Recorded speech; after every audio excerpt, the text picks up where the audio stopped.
Top 10 sa world's best bread rolls ng isang food website ang Pinoy Pandesal. Ikinatuwa naman ito ng ilang Batanggenyong pandesal lover. Alamin yan sa report ni Paul Hernandez. Of course, we're Filipinos. Hindi kumpleto ang paghigop ng kape rito sa amin kung walang tinapay. And speaking of tinapay, it's always pandesal. Ang tinapay na pwedeng kainin any time of the day. Nakakaapat daw niyan si Rita sa maghapon. Sa umaga, pang almusal po, kasabay ng kape, pangulang sa kape.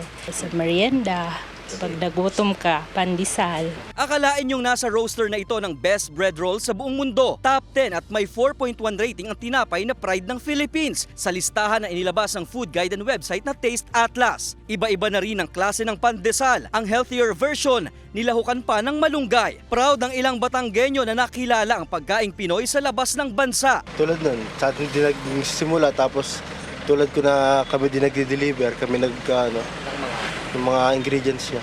Kaya proud ko. Masaya, gawa ng yun ang afford ng mga Pilipino. Pagkain sa umaga, kahit walang palaman yung iba, okay na daw, sausaw sa kape, ganun. Ang simpleng pandesal, nagagawan man ng ibang version and fusion, patuloy itong aalsa at mananatiling bahagi ng kultura at hapag sa maraming pamilya. Kasama si Kel Ravaca, Paul Hernandez, Balitang Southern Tagalog.